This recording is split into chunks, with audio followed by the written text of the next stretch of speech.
Okay, let's be clear. After Fourth Wing by Rebecca Yarros, I was waiting for Iron Flame. I couldn't wait for it. I got the pre-order and everything. But after reading it and rereading it, and honestly, as I'm working on the next week's episode, I'm like, I really don't want to finish this book review. And the reason I want to finish the book review on Iron Flame is because I didn't really like it. Greetings and salutations. Welcome to Wellness Through Reading. I am your host, Tanisha.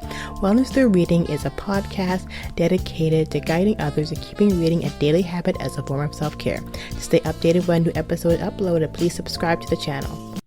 Hey y'all, welcome back to another episode. Also, for my YouTube fans and my Spotify fans, hello. You're also seeing me on video as well as audio. So hi y'all. Yeah. So you already saw from the title, I wanted to like this book. I really wanted to like Iron Flame by Rebecca Yarros of the Empyrean series. But I didn't like it, and I just gotta be honest with myself, I didn't like it. And I'm learning that it's okay to not like a book, but I really wanted to like this book, and that's what's so frustrating about this. Yeah, I need to have an honest conversation with y'all. While I thoroughly enjoyed Fourth Wing, I can honestly say I did not enjoy Iron Flame as much.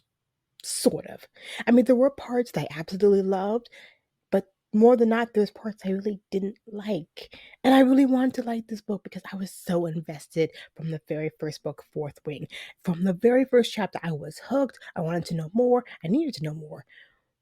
But before we go any further, if you have not read either of these novels, Fourth Wing or Iron Flame, this video is full of spoilers from both, so please be aware. You have been warned. Now, I could not wait to get my hands on this one. I pre-ordered it in July, and they said that it was from Amazon. Amazon. Huh. Y'all promised me this book would. Yeah, y'all promised me this book would arrive on time, but because it was so high in demand, they actually didn't have enough book copies. So I walked into my newest Barnes Noble and got the book, and I got the black sprayed edges as well too. Rare, but I got it. And the reason why I also want to get a hands on it, because that cliffhanger in the first one, where we find out that Violet's brother, who she thought was dead, was really alive and part of the revolution. Come on now. I had to find out what happened. But as I'm reading through the first chapter of Iron Flame, I am bored out of my mind. And it only got worse from there. So, here are the top 5 reasons why I did not like Iron Flame. Number one, it was just too long. It was just too long. I mean, with all the information that we were given, the politicking, the new characters introduced. I mean, I get it. We have to, give them time to flesh out, but we really didn't get to know a lot of those new characters. And we really didn't get to know a lot about the structure and how the whole world was built. So it was just kind of a bunch of things thrown into one book. And it was hard to follow at times. Which brings us to the second reason, the politicking. Okay, I did say in my original Fourth Wing podcast that I really wanted to know more about the politics. And we got some of it, but not all of it. And I'm just as confused. Who is this King Towery? Why is he so mean? Why are his sons such a-holes? What is going on here? Why are the people knowing about Benin? And now that they finally do know about him, now the son is just like, oh, okay, let's all fight together at the great battle of Basquiat. I'm like, huh? Who? Where? It was just a lot. Yeah, that's why I didn't like it. And now the third reason. Too many new characters introduced and then immediately dying off. Like in the first chapter, we introduce these new characters that she meets when she's at Erasia. And then a couple chapters later, they're standing in formation and they're burned to death. What was the reason? Why introduce these characters? Why get us involved in liking them and then just killing them off? Not cool. And then also, Catriona, Zayden's ex-girlfriend, what was the reason for her introduction? Why does she need to be in this book? I did not understand that. I mean, if you're going to create and have a love triangle between, that would have been an interesting storyline. But no. Of course he's going to stay with Violet because, that's endgame for me, as many people. But what was the reason of introducing her at all? I mean, she just comes off as snobby, stuck up, and I'm like, very one-dimensional character. So, introduction of new characters and who have no point. And also, going on to that point number four, there are so many characters from Fourth Wing who are basically like background people in this book. Here's some point Rhiannon, I want to know more about her. What's her relationship with Tara going on? They have taken a break, and from the last book, are they still together? Are they apart? I mean, she's now the squad leader. Why didn't we get more background on her? Sawyer, Riddick, why didn't we dive more into them, getting to know them, their backstories? Why did they choose or not choose, maybe, the Writer's Quadrant? I mean, we got a little bit of Bodhi and a little bit of Garrick, but when I say little, I say little. I want to know more about these characters. Why should I invest my time in them? Why should I care about them? But no, most of the time was spent introducing new characters that immediately died off, and there you go. Don't get me wrong, I was happy to see my characters come back, but okay. But one character that really angered me was Nadine. How dare you kill her off? I was just starting to like her. That hurt me. When she was like playing around, like, oh yeah, I'm the new Violet, and then the assassin kills her because she thinks it's Violet, that hurt me. Because I was really starting to like Nadine, and then you kill her off. Not gonna lie though, that was kind of interesting. That made the book interesting, not gonna lie. But I kind of wish we had more backstory on her about why she doesn't like the people. I mean, I get it, it's because of the rebellion and everything, but I just wanted more backstory on the characters that we have now. And yeah. Moving on. Which brings us to the fifth reason why I didn't like Iron Flame. I didn't like Iron Flame because of the main character, Violet. Violet Sorrengail worked my last nerve throughout this entire book. Oh my god, girl, learn how to communicate how you are feeling. Say what you mean what you say. I mean, she was my favorite character from Fourth Wing, of course, because she's the main character. But honestly, I'm just like, girl, pull yourself together. I get it. She's traumatized from the last book. She's dealing with a lot. Her relationship with Zayden's a little complicated. Not really, but it kind of is. I mean, I think she wants it to be more complicated than it is.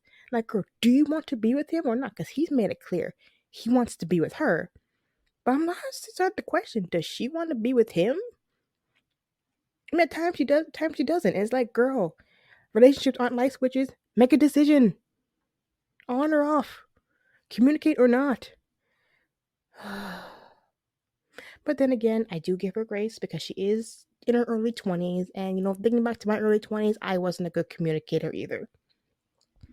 So trying to give her the benefit of the doubt. But, yeah. Violet Sorrengail, girl, you worked your nerve. So those are just some of the reasons why I say I didn't like Iron Flame. Sort of. But the reason why I say sort of is because why I didn't like certain aspects of it, you got to keep in mind though, this is a 5-part book series of the Empyrean series. We're only on book number 2, people. So there needs to be somewhere along the line explanation of all the politics, more exploration of the world that we're living in, introduction to new characters that help to move the story arc along, not just in this book, but in the entire series. So I'm trying to take a step back from Iron Flame and looking at the broader picture here. What is Rebecca Yarros really trying to do here?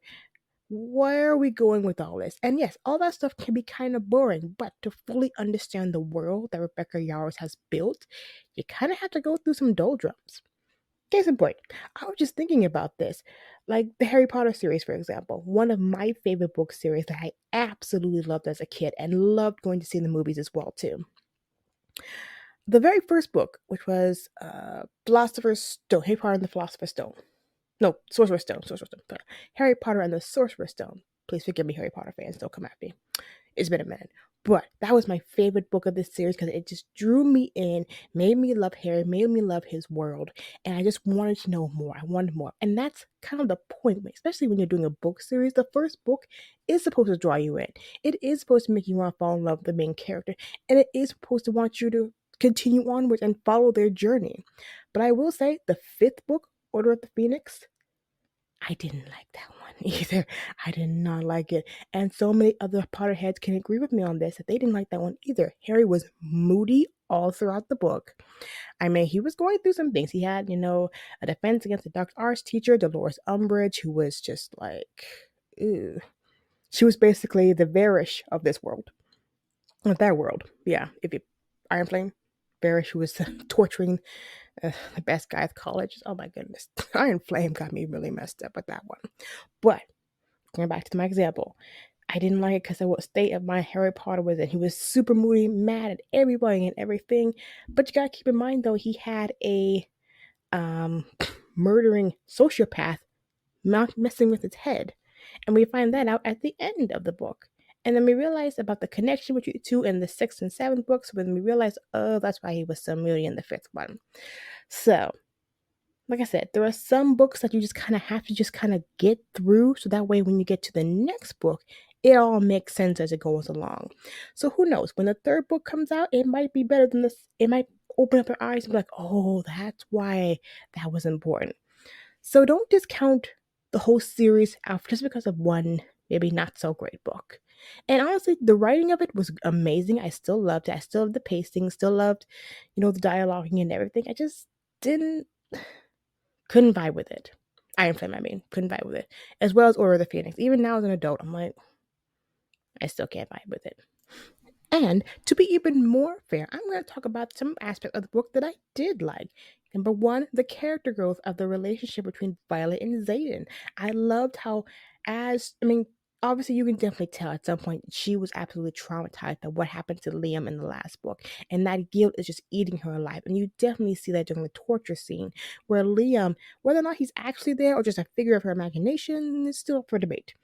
But you see that there. You see the character growth, and especially in their relationship. You see that they start communicating. He starts trusting her. She starts trusting him. And also the spicy chapters. Chapters 26, chapter 37, chapter 48. You're welcome. Honestly, just based on those three chapters, I forgive this book for being kind of dull. Not only that, but the relationship between Violet and her mother, Lilibeth.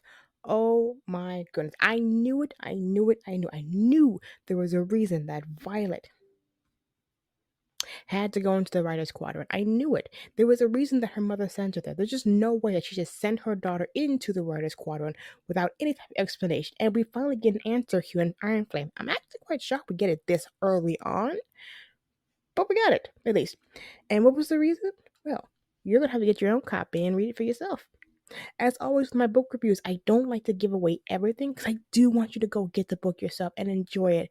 And yes, don't let the negative talk and chatter on the internet, oh, I didn't like this book, oh my god, that's so annoying, don't let it stop you. It's actually a really good read. And to all you haters out there who are like, oh, I hate this book. Okay, first of all, stop what you're doing. Hate is a very strong word that we should not have in our vocabulary. Especially when it comes to books, like, calm down. It's a book, it's fantasy, it's fiction. It is not real. Be kind, people. You might not like the book, and that is your right to know or not like it, and it's your right to have your opinions on it, but don't be disrespectful, especially in the comment section below. Just don't, because I will delete negative comments. I don't put up with that. Rebecca Yarros doesn't deserve that, and neither do I. Or anyone else for that matter. So there. Oh, let me grab my microphone here. I had to take my coat off because it got a little warm. Because we're getting ready to talk about the epic battle at Best Guy between the Wyvern and the Venom, and also the dragons and the dragon riders. That epic battle was everything. And not only that, the sacrifice of Lilibeth Sorrengail, that made me cry. I did not like her character, but the character growth from those two books made me like her. And honestly, I think she really missed Violet's dad as well too. So at least they're together and they're happy. So there's that. And also at the end of that battle, I knew somewhere in this series Xaden would turn into a Venom. I knew it would happen. I don't know how, I just kind of had a feeling. And it really goes back to that theme of power. Because Xaden is kind of power hungry a little bit. And honestly, I understand why he's power hungry. He's been wronged a lot in his life. So he has to maintain a whole lot of control to just not like completely black out and just destroy everything and everyone. But now that he has this venom, I guess you can say venom, alliteration, in that, in his system. Ooh, in the next coming books, we're going to figure out how can he, is he going to get out of his system? Will he be back to normal? Is Violet going to be the one that, forgive me, I did not mean to hit my microphone. That's telling me I need to calm down. Well, yeah. So there's potential here. That's why I like this book and didn't like it. Sort of. There's just so much that you can really dive into with this.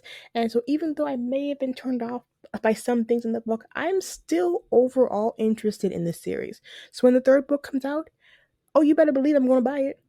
I need to find out what happens. I need to find out about my favorite characters. I need to find out about Violet and Zayden. How is their relationship impacted? And matter of fact, how is Zayden and his dragon's relationship impacted by this? Sigale.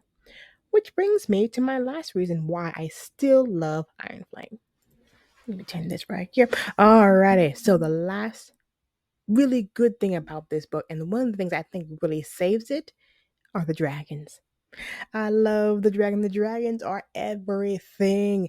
I love Rebecca. That's one of the reasons what caught me in this book is that how she has kind of changed, not really changed. I think she's changed it. Yeah, I'll say it's changed. I'm gonna declare it. It's been changed. How we really view these dragons. Oftentimes, particularly in other books, the dragons are just there. Case in point, in the previous book review for Fire and Blood by George R. R. Martin, the dragons, while they have their own minds and they have their own, and they're obviously powerful creatures, we really don't know what they're thinking. What's going on in that brain of theirs? I mean, then it's quite obvious that Targaryens aren't in control of those dragons at all because they do have their own beefs and battles. But I oftentimes wonder, what are they thinking? So in this book, Fourth Wing and Iron Flame, we really get to hear their dialoguing with their writers as well too, and also hearing how they feel about certain situations. We kind of get understood how, like, in the last book, we realized that not many dragons are bonding to humans anymore. And so Terran's like, some of the dragons, just like humans, we don't want to get involved with things that don't involve us. Totally makes sense. Understood it. Also, we get a snarky teenage Andarna who I am just living for. I absolutely adore her. Also, Terran, being Terranok, love him. Sigale is one of my favorites as well too. Even though she kind of scares everybody, I still love her. I love the dragons in this book, and that's honestly why I'm going to stay vested interest. And when the third book comes out, best believe I'm going to buy it. What's the moral of the story? I would say never judge a book by its cover. Or in this instance, never judge an entire series based upon one book. Okay, Iron Flame may not have been your jazz, and that's fine. And for some of you who are like me in that boat, I didn't care much for Iron Flame, but I still invested interested in this world, then that is your right as well too. And actually, I just saw an interview that she did with Entertainment Weekly where she talks about what to look forward to in the next books. We'll find out more about Zayden's mother, and that's how that impacted him. We'll also find out about Violet's second signet power. Yes, she does have a second signet power, which, according to Rebecca Yarros, has already manifested in the Iron Flame book. So now I'm vested and interested in going back and rereading, figuring out, okay, which is her signet? Well, we will have to stay tuned for the series. All right. As always, I thank you so much for listening and watching if you're watching on Spotify or on YouTube. And I wish you all good wellness and good reading.